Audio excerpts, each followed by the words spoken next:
फरमाते हैं कि मैं ना मजदूर लेने गया, बगदाद के चौक में मजदूर बैठे होते थे। तो मेरी उन मजदूरों में से ना एक नौजवान बच्चे पे नजर पड़ी। बड़ा कमजोर सा वजूद था, लेकिन चेहरे पर इबादत का निशान था। माथा बताता था कि नमाज का बड़ा ख्याल रखता है। मैं उसके करीब गया। चेहरे भी बड़ा कुछ बताते हैं ना, चेहरों में भी बड़ी रानाई होती है। फरमाते मैं करीब गया, मैंने उसको कहा बेटे मजदूरी करोगे? तो कहने लगा मजदूरों में बैठा हूँ तो जरूर मजदूरी के लिए ही तो बैठा हूँ। तो मैंने कहा कि चलो फिर। कहने लगा नहीं, मेरी कुछ शर्तें। मैंने कहा बताओ। कहने लगा पहली शर्त यह है कि लोग 4 दिनार दिहाड़ी लेते हैं, मैं 3 दिनार लूँगा। मैंने कहा यार भाई तो बड़ी बेहतरीन है, बाकी भी इस तरह की रख ले। उसने कहा हुजूर दूसरी शर्त यह है कि मैं आपकी मुकम्मल बात मानूंगा, लेकिन जब अजान हो जाएगी फिर आपकी नहीं सुनूंगा। तीसरी बात उसने ये की कि हुजूर मैं आपके घर में काम करूंगा पर आपके किसी सवाल का जवाब नहीं दूंगा। कहते मैंने कहा यार तू बड़ा अजीब है, शर्तें तो मालिकों की होती हैं। कहने लगा जी बहरहाल मैं शर्तें लगा के जाता हूँ। फरमाते मैं उसे घर ले आया। काम मैंने उसको बताया तो जो काम मजदूर सारे दिन में करता है ना, उसने 2 घंटे में ही कर दिया। हमारे मजदूर सिगरेट पीने में भी तो आधा घंटा लगाते हैं, वो चाय पीने जाएं तो पौना घंटा। वहां उनको भी तो दयानतदारी करनी चाहिए कि नहीं करनी चाहिए? ने मुआहदा किया है ना जी, तो पूरा उतरना चाहिए ना।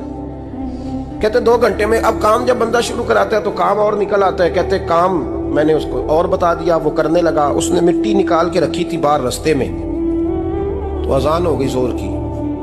उसने वहीं कुदाल छोड़ी कही और चलने लगा। तो मेरा बेटा कहने लगा इसको जरा बराबर कर दो। कहने लगा चुप कर जा, तेरे बाप से बात हुई थी, जब अजान होती है तो मैं किसी और की नहीं सुनता, सिर्फ अल्लाह रसूल की सुनता हूँ। कहते मस्जिद चला गया, नमाज पढ़ के आया तो दोपहर का वक्त था। मेरी बीबी कहने लगी इसको को खाना खा ले।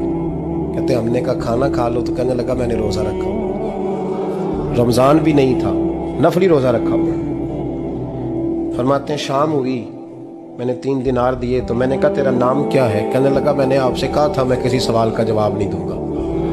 कहते वो चला गया। अगले दिन मैं फिर लेने गया उसे, काम कुछ और निकल आए। तो लोगों ने बताया वो सिर्फ हफ्ते वाले दिन आता है। मैंने कहा क्यों? कहने लगे जी वो कहता है मेरा हफ्ते का खर्चा 3 दिनार है, जब 3 दिनार कमा लेता हूं तो बाकी सारा टाइम अल्लाह रसूल की जिक्र में गुजार दिया करता हूं। फरमाते हैं जी अगले हफ्ते मैं फिर लेने गया। मैंने पूरा हफ्ता इंतजार किया कि काम उसी से कराना है। मैं जब गया तो मैंने कहा चलो। कहने लगा मेरी शर्तें याद है ना? और मैंने कहा याद है भाई, साथ चल। फरमाते हैं काम कराया। 2-3 हफ्ते वो आता रहा। एक हफ्ते में गया तो लोगों ने कहा हुजूर आज नहीं आया। क्यों? कहने लगे बीमार हो गए। कहाँ घर है? कहने लगे बगदाद के कब्रिस्तान के पीछे जो कच्ची आबादी है उसमें रहता है। फरमाते मैं गया, दरवाजे पे दस्तक दी तो कहने लगा हुजूर आप हैं? दरवाजा खोला है, आ जाइए। फरमाते मैं अंदर गया तो मैंने कहा तुम्हें कैसे पता चला? मैं कहा तुम्हें कैसे पता चला मैं आया हूँ? कहने लगा हुजूर अल्लाह वाले हो, आप नहीं आना था, वरना अमीर तो गरीबों का पता लेने कोई नहीं आते। कहते मैं करीब गया तो कहने लगा मैं आपका इंतजार कर रहा था, तेज बुखार है, तप रहा। जेब से कुछ पैसे निकाले। कहने लगा ये पैसे रख लें। एक अंगूठी निकाली।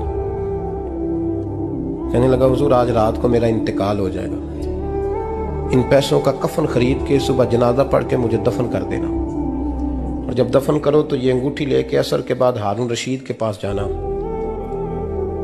आप उसे कहना मैंने मिलना है, पर वो आपको टाइम नहीं देगा। आप उसको आवाज दीजिएगा कि तेरी